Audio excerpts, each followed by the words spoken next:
Right, welcome to week 6 of Chemical Sciences, and it's quite a huge body of work. So over week 6 and 7 I've tried to break it down into chemical sciences and then look at assessment in chemical sciences, just to look at it from I guess a backdoor view.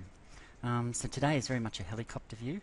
The chemical sciences, 4,000 years in evolution, so we've got 1 week to cover it, so let's give it a go. But bear in mind, this is meant to build on some of your earlier studies and some of your curriculum framework awareness, so it won't be a complete treatment of the chemical sciences, but where possible I'll try and point you in some of the best resources that I would use and have used and have found recently. So let's go.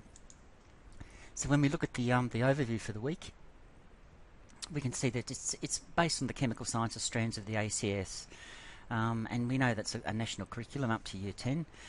So we know that no matter what state you're studying this subject in, what's written in Locksley is relevant and valuable. What's written in the ACS frameworks is relevant and valuable. And this week is hopefully going to get you to explore a starting point. Now Locksley's really good this week, so I'm going to draw on Locksley a little bit. I haven't done that before, but I think they cover this really well. And they begin with our need for a model. We need a narrative to explain chemical sciences. And the particle model of matter is actually the narrative that they adopt, and the most of science, chemical sciences, adopts. We're going to look at what happens to chemicals, and particularly elements, when they go through change. And what happens, what causes change? Well, energy, shifts in energy. And the one we're going to explore mostly that Locksley picks up, and that most children can actually understand, is heat, the impact of heat. We're going to also have a look at the periodic table, exactly what that is, why it exists, and its use to you as a science teacher.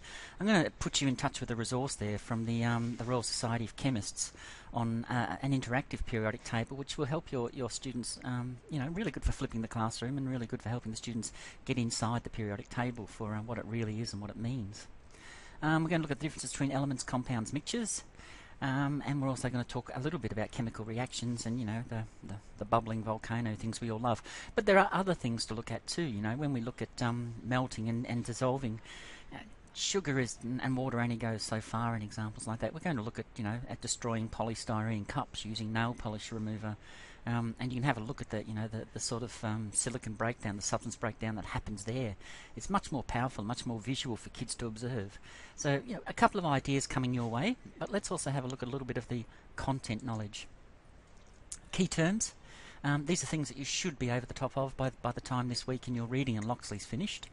And down the bottom there, I'd like you to please scribble that down now, that URL. It's the link to the Primary Connections Science Background Resources, and I'm going to take you there in a minute.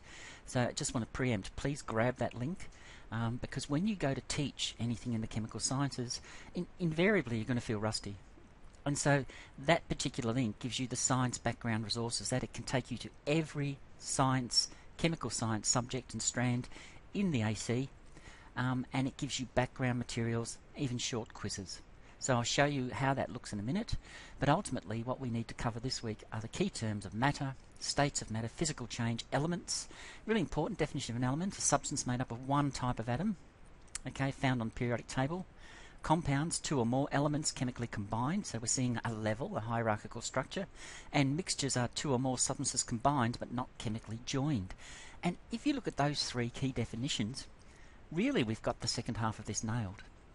One type of atom creates an element. We've got 118 of them on the periodic table. Compounds, when 2 or more elements chemically combine. A mixture is where substances combine but they don't chemically join. And a chemical reaction only occurs where there's a rearrangement of atoms. Now this little hierarchy of terms, here we've got 7 terms there. If you can nail those, then you are ready to teach any science, chemical science, underneath this particular curriculum strand. Because you understand the framework, you have your narrative in place, and they're the things that we've got to cover, the key terms of this narrative, of this model that we're going to use and describe.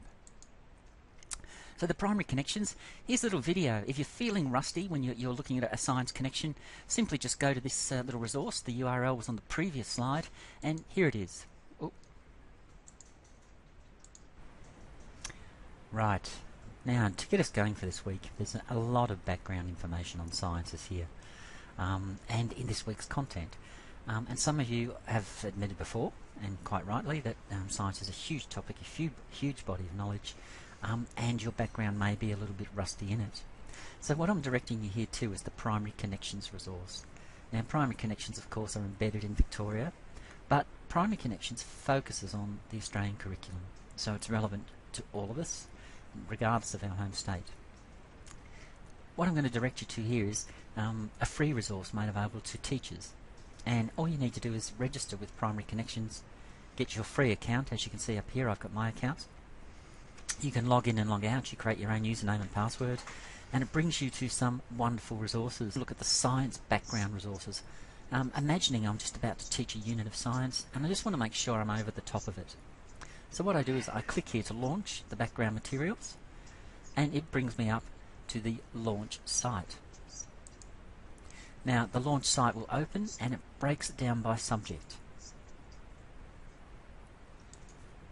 So the subject I'm going to select are the natural and processed materials, because this corresponds with our week's content focus in week 6 of this course.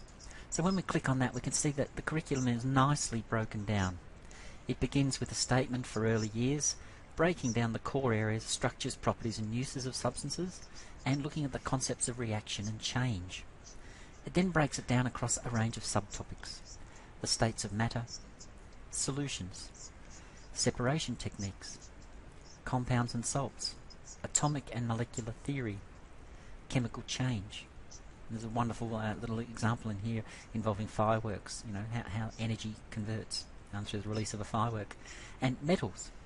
And we can look at all the different properties there. So let's imagine that we're going to go in, for instance, I'm going to start teaching a unit on matter.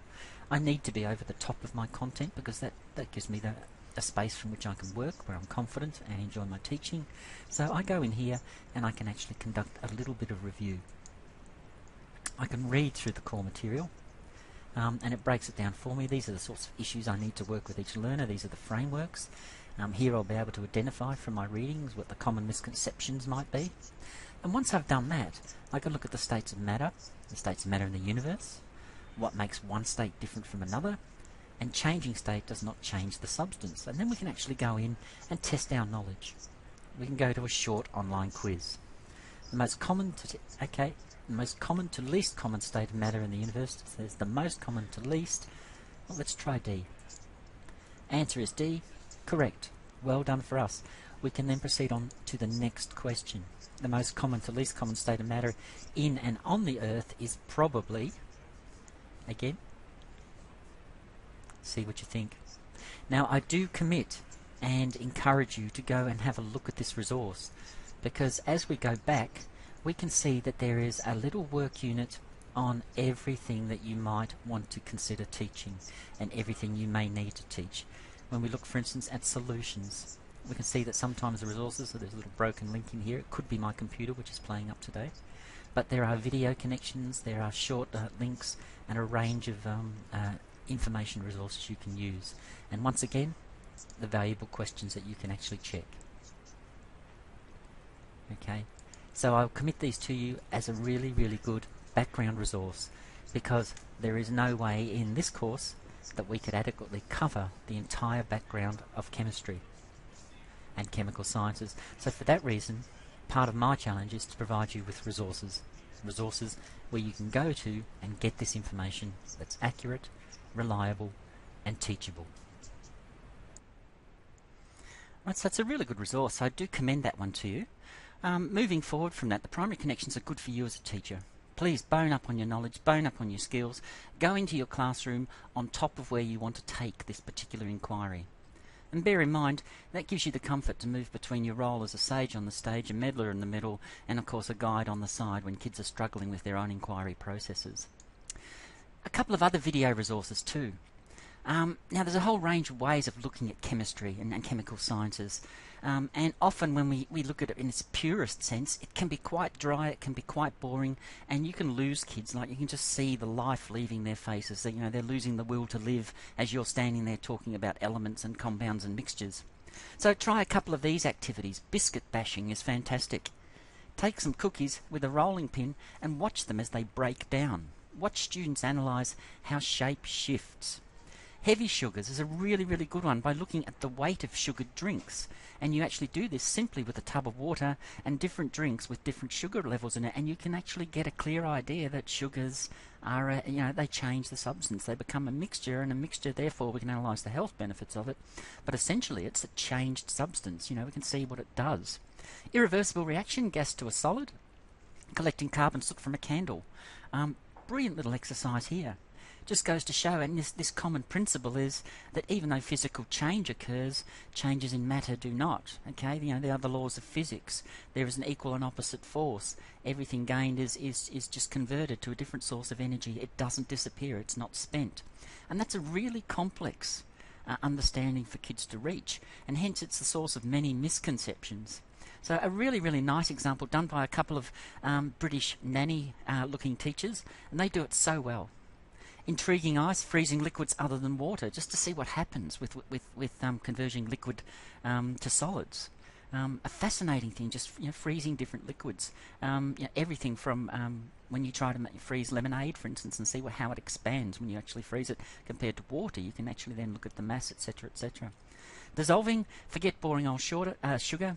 And here's a really interesting one, polystyrene cups. Watch them melt as you apply them or slowly lower them into a small amount of ethanol-based nail polish cleaners. And you can actually get a really good clear idea on physical change there, and also the reformation of new substances. So much more exciting things to do than simply just dissolving water and sugar. We'll talk more about that as we go on. Locksley is the starting point and the finishing point for this week. Now, Locksley begins the chapters, two of them, 16 and 17, side by side, and they really are worth a read because it's such a large field. Locksley puts it into a beautiful primary school inquiry model, and begins talking about the everyday context. When we heat water to make tea, or we melt chocolate to make cookies or make a cake. We walk through puddles on our footpath and we watch them dry up. We watch as water turns into ice cubes, or we freeze our favourite, cordial mix. And then we look at some of the scientific words. We talk about solidifying, melting, boiling, condensing, evaporation. All of these key terms are scientific terms that describe a process, and those processes aren't readily understood by learners. And Locksley paints this beautifully. Locksley, gives us this scenario that we all have a common experience of the properties of matter. And it makes a lot of sense, because we come into contact with materials every day. And we come into contact with solids, we come into contact with water, we come into contact with gases, we breathe a gas, oxygen. And again, the misconceptions around this common use and experience of these chemical properties, they're really extensive amongst our learners. And our task is not to challenge them, but it's actually to help them make order of their world. With little things like Locksley talks about malleability and Play-Doh, viscosity and water. Look at the viscosity of water versus honey. Put water on a flat piece of paper and it spreads. Put honey and it spreads a lot slower. Viscosity. We can look at the shape, related to gas. Gas has no particular shape until we actually contain it in a barbecue bottle or a balloon or whatever it is which we decide to do. And Locksley also speaks beautifully to this concept of a misconception, because solids can also mimic liquids. Different substances can actually mimic the behaviour of others, and this plays havoc with children's conceptual arrangement, or with conceptual models, or mental models is the term we've been using. So sand, for instance, we can pour sand onto the ground and it will spread like water. Same with flour.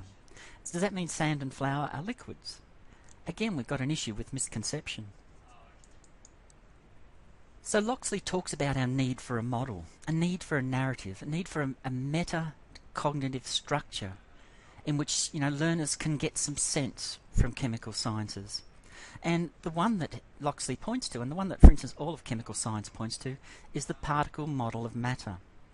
Now, when we look at particles, every substance has unique particles, and that's really the message here.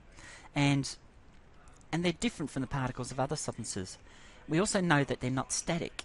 We know that they're impacted upon by energy. They actually contain energy. And when we look at later at the structure of the atom, we know that it's got protons, neutrons, and electrons, and we know it's got different electrical forces running through it, which actually make up that particular model.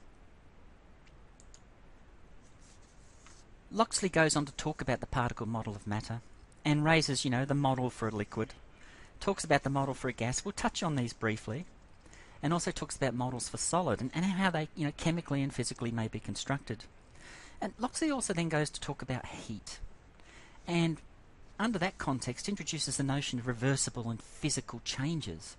Now, a really good textbook is one that introduces a concept, and actually a really good research paper, and it steps the learner, it steps the reader or the audience down into a particular topic and brings them out at the top of that topic with a really rich understanding. So you get immersed and enmeshed deeply in this understanding of chemical sciences.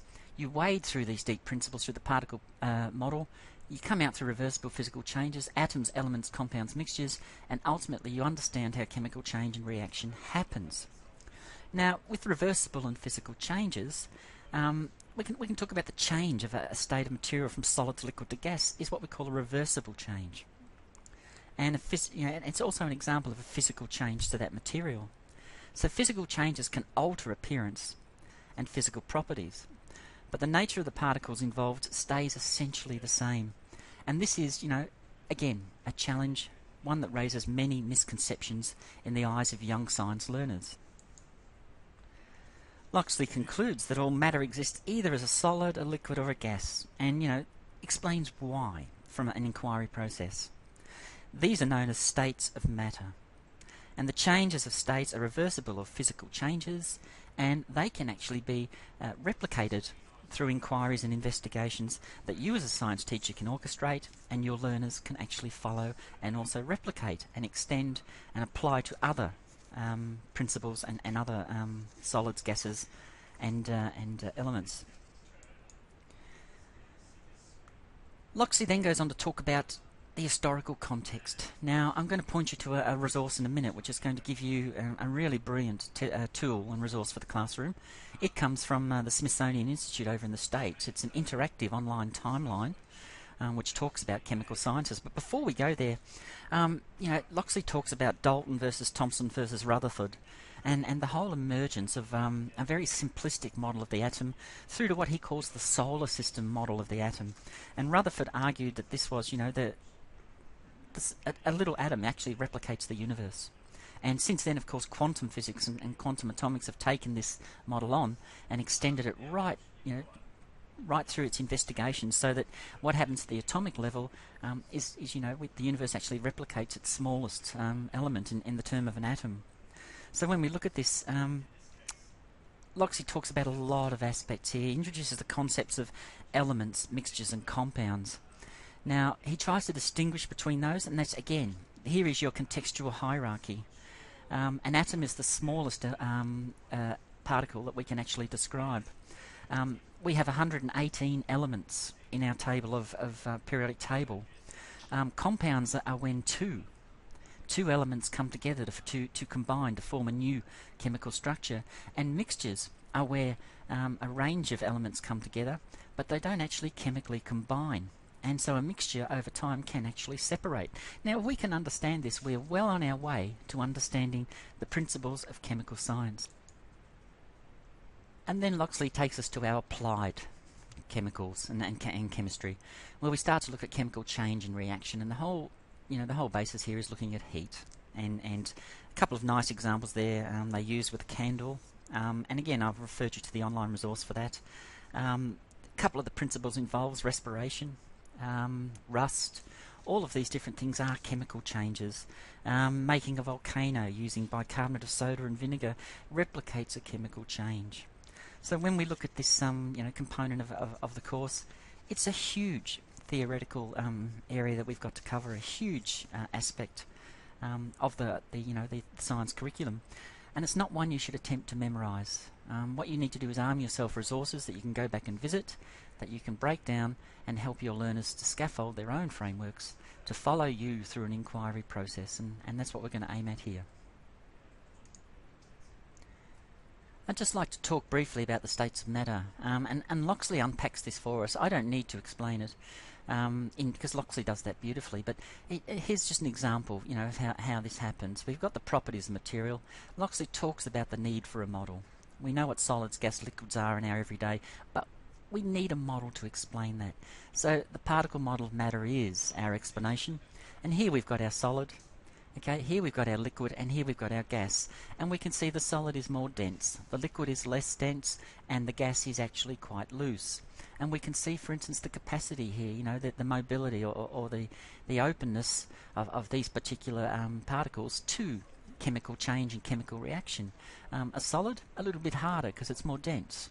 A liquid, we can see there are considerable spaces between the atoms, so it's going to be more permeable. So things like heat are actually going to help change a liquid a lot more. For instance, it's going to speed up the chemical reaction related to liquids much more powerfully, for instance, than it would a solid. A solid may burn and convert to carbon, but it still retains its chemical structures.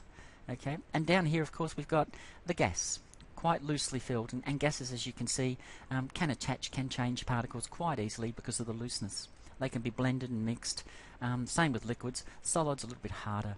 So here is the common sense model that Locksley tries to present. If we add energy, we can actually change a solid to a liquid to a gas. If we remove energy, we can convert a gas to a liquid to a solid. And that energy can be in the form of heat, and heat is often the most simple one we will use as science teachers.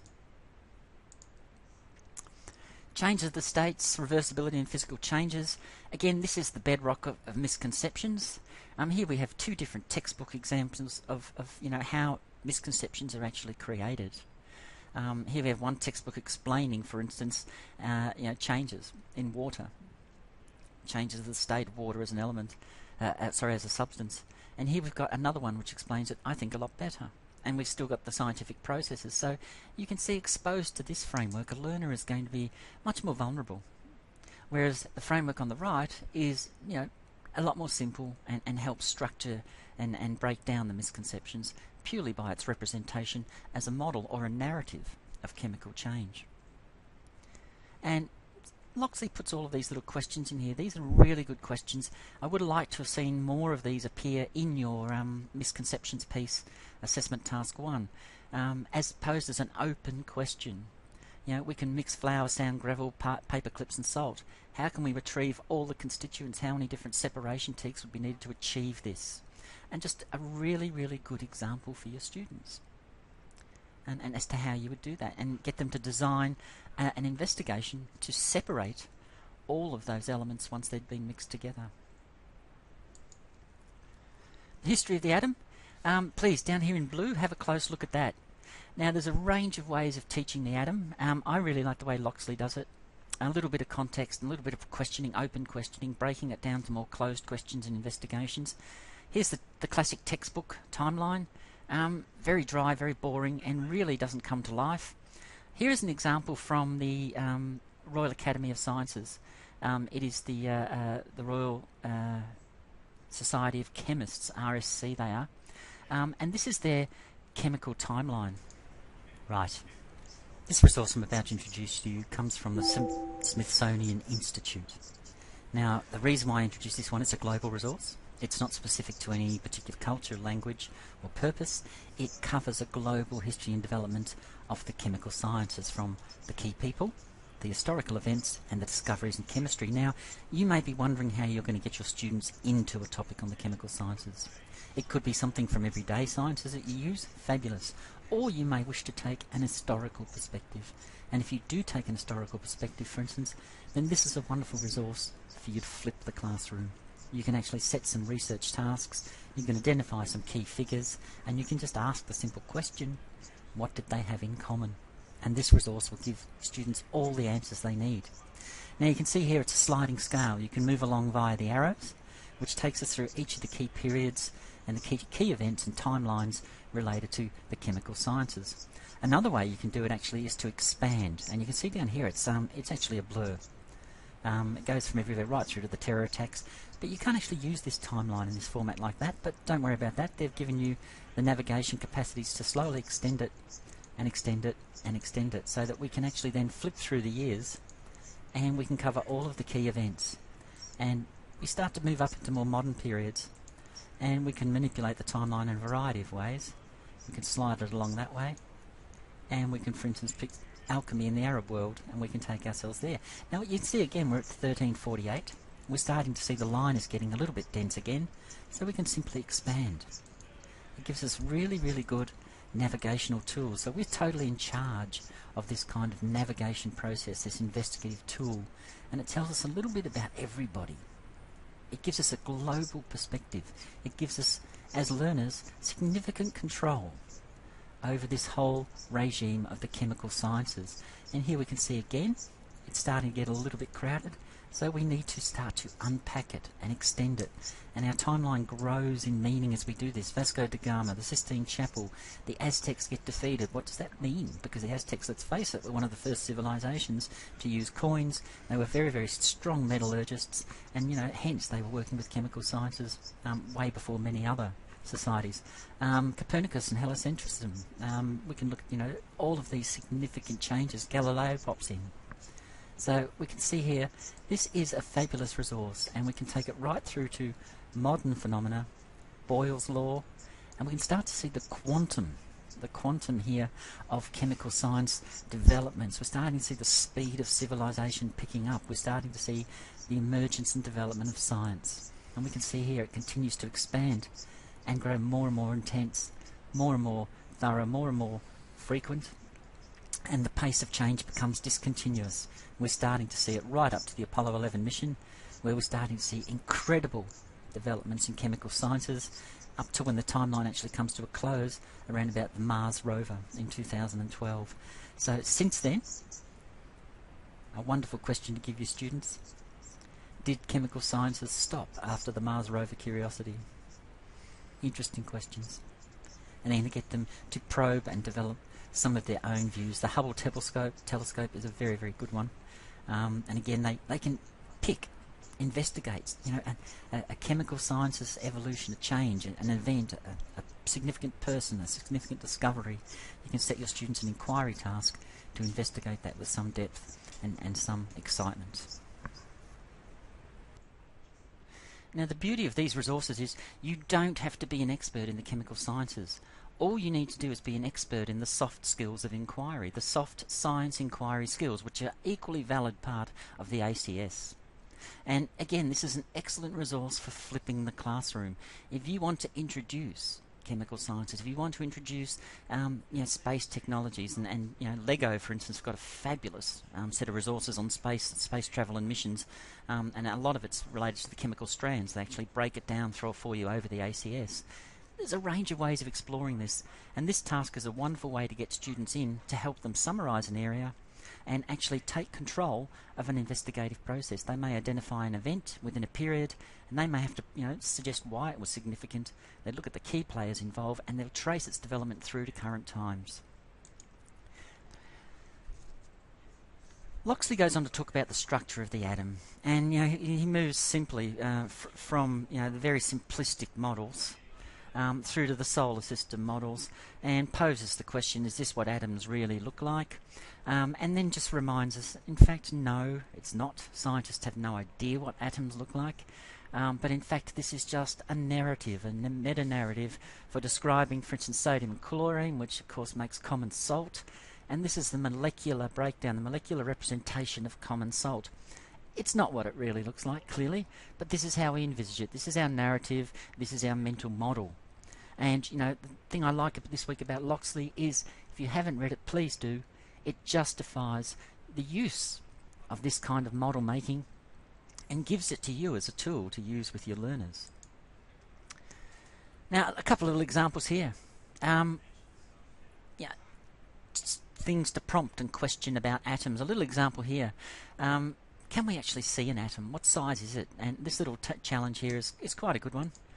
And it's a little visual which takes you through a microscope and explains and just illustrates 100 million times magnification before you could actually see an atom. So in some ways it's a hypothetical question as to whether an atom actually exists. There they are, at 100 million times magnification. There's our apple, And we'll play it again just in case you missed it. There's a ladybug. From the ladybug, her antler, down her little feelers and sensors, nerve cells.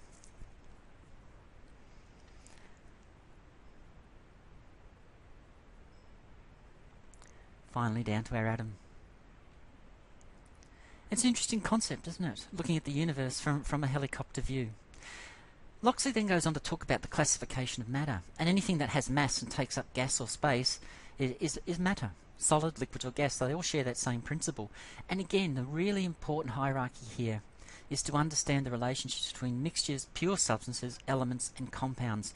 If you have that in your head, it is going to make teaching of this material so much easier and so much more relevant to your learners. We come across the periodic table, and of course, you know, it often is a point of departure for a lot of students in the chemical sciences. Now, Locksley points out that everything is made from atoms. We've got elements, compounds, mixtures. Examples of those: coffee, mud, salty water. Rust is a compound. It grows on a pre-existing element. Sodium chloride, water. Okay, they're elements that are mixed to form a new chemical structure. Mixtures are elements that are mixed, but they don't join as chemical structures. And elements, of course, are our 118 little items here. Here's our periodic table. Now, the periodic table, of course, it's a classification of 118 elements based on their atomic mass, and the position of that element in the table usually indicates its properties. So it's a way of organising our knowledge about chemical principles. But it's often a very difficult thing to get students to appreciate as to why it looks the way it is, and you know what these particular colour codings are. A transition metal. And we'll talk about that when I point you to this next resource. This comes from the Royal Society of Chemists. And again, I want you to please note the periodic table reference here. And the reason why I promote this one is because it's an interactive one. And it turns the periodic table from a static, stale piece of knowledge that students have got to, you know, lock horns with, into something much more interactive. It's easy to get overwhelmed by the periodic table. I mean, look at that. What an eyeful. But this is a wonderful little example of an interactive periodic table, which comes out of the Royal Society of Chemistry. And they've actually gone to a great deal of pain to identify the history and the evolution of the periodic table, why it's organised the way it is. As a matrix, you know, this covers all of the principal components of creation. Everything on our planet comes from this group of chemicals. And it looks at alchemy, the role of alchemy in developing this table. It's got some great podcast resources, some great video, and also does some great trend analysis. You can click on each, and it gives you a detailed breakdown. Just gives you a scroll over view, but if you click on each of the elements, it actually gives you a full page breakdown of its entire structure and origins, history, its common commercial uses. But the real power of this table is not in the volume of information it gives you, but it's the control it gives the learner. So we can search, for instance, we can classify things as metal and non-metal. We can work out what the difference is. We simply clear our filter. We can then explore the groups. What are the groups? Well, there's the first group of elements. Why are they a group? They're alkalis, they're soft, they're highly reactive, and their reactivity increases as you go down the group. So they're actually hierarchical as well. We can look at other groups, and we know why they're groups. Group 9 is a group of silvery white transition metal elements with high melting points. So we're looking here at the properties. We can then simply clear our filter, and we can look at periods, hence the periodic table. Again, it goes down hierarchically. We've got helium and hydrogen, the two first big gases. They're colourless, okay, and they have electrons in the first electron shell only, okay, so it's getting a little bit complex. We can look, for instance, at other groups and at periods as we go down, and we can see that, you know, why they are actually grouped together, and the element they are is the fifth period, how many of them are, and they, you know, the reason they're grouped together. Now, this information is quite possibly well beyond most primary school kids, but as a gifted and talented resource, or simply as a flip in the classroom activity, you may look at some of these changes. We come to the lanthanides. Now, this was the last change to the periodic table. It happened as recent as 1947 at the end of the Second World War, and of course with the advent of the atomic bomb. And what we know, I mean, a chemist by the name of Glenn Seaborg from UCLA in Berkeley actually he moved these two rows, as you can see here, of heavy elements to the bottom of the table. I mean, it's visual, the heavy elements sink. But the reason he did this is because he actually discerned that they belonged next to the transition metal block on the periodic table. But if they did that, the periodic table became too big to fit literally on one page. So Seaborg then took it upon himself, and again with the endorsement of the entire science community, to create the revised periodic table. So he's got his heavy transition metals down there, and if we click on the actinides, for instance, you can see the connection to the transition metals, okay, with our one metal there, actinium. So we can see here Seaborg's latest change. We can track the history, we can check the evolution, and we can also look at the blocks. S block. So it breaks down the period for us, and again helps us to understand the relationships between the valence, the S blocks, and the groupings, and why they are what they are. A powerful resource, not for every age of the curriculum, but certainly a powerful resource. And also excellent for you as a teacher to get your head around some of these concepts, which appear at times quite complex, but really can be solved within half an hour of simple investigation. Locksley goes on to talk about elements, and for instance describes elements and encourages us to learn how to describe and apply our knowledge to elements. We can see here, for instance, they have a mass number, their number of electrons are also listed. From that we can actually work out the number of protons are, because they're equal, and of course we know that given the formula, the mass number minus atomic number gives us the number of neutrons that exist within a particular element. We know there are 118 elements, and we know that we can work out this information and apply this information chemically to predict, model, and actually track and examine chemical reactions once we combine these elements. And hence this is the whole principle of chemistry. Over here, this is a joke. The element of surprise. And once you've had a good look at this, just a little mental activity. Try to calculate, the atomic mass for iron and for the other elements here, erbium, fluorine, iodine. Apply these simple principles. See if you can become a little bit conversant in working with the elements and understanding the importance of what an atomic number is. STEAM is an area of the curriculum which is currently growing and evolving.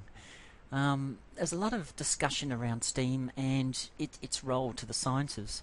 You may know it better as STEM, science, technology, engineering and mathematics education. There's a huge political agenda pushing this as the saviour of our country. But we know from our OECD education comparative studies like PISA that Australia's and Australian students are dropping behind in their international comparisons in science education.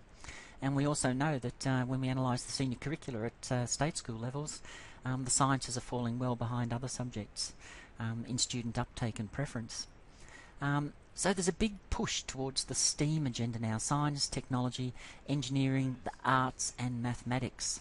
And again, the Royal College of Chemists Society actually has come up with a wonderful resource here on chemistry and art, which just goes to show some of the applications that you can make. Here's a brief example. Now, you're probably quite familiar with the concept of STEM, and that is science, technology, engineering and mathematics, as an integrated curriculum approach, and it's got a great political and economic catch cry right throughout Australia at the moment, through Australian politics, as the saviour to future education. The very sad reality is that in secondary and primary schools, students are disengaging with STEM.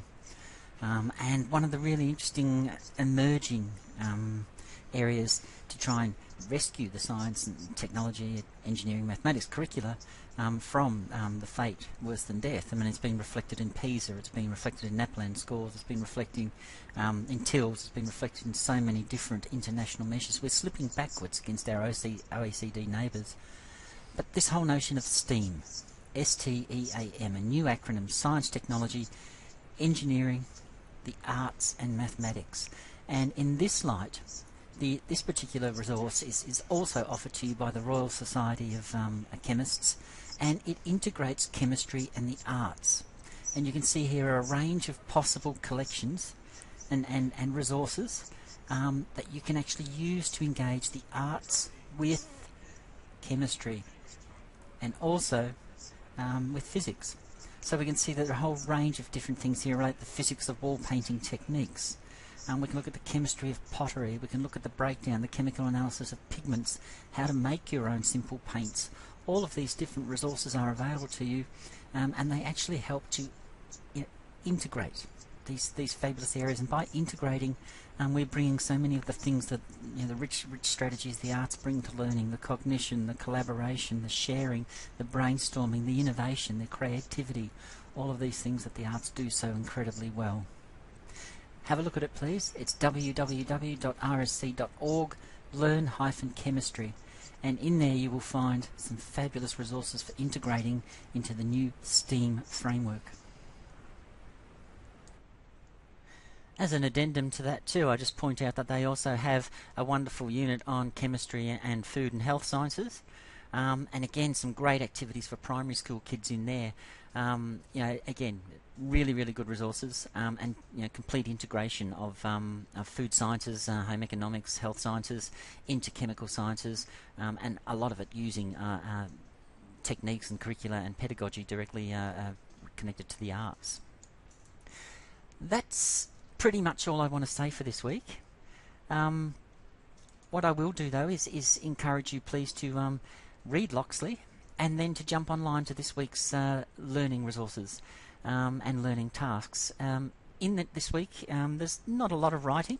There is a little bit of thinking and processing, because I think Locksley does ask you to do some and consider some questions and undertake some reflection.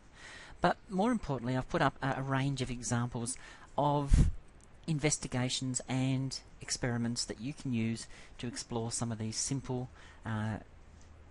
techniques or simple principles that are going to help you to better understand and teach the area of chemical sciences and the relationships between elements, compounds and mixtures, and also to document in exciting ways chemical and physical changes, and also exciting chemical reactions. So you will find in that list of experiments I've put up on the learning page this week something for everything, something for everyone, and an experiment or an investigation in each of those categories that you will be able to have a look at, file away, and think to yourself, yeah, okay, I don't need a textbook to explore science. I'm going to begin from the everyday perspective, and then I'm going to add levels of understanding, levels up to which my learners can actually follow, subscribe, and support through extensive and relevant scaffolding.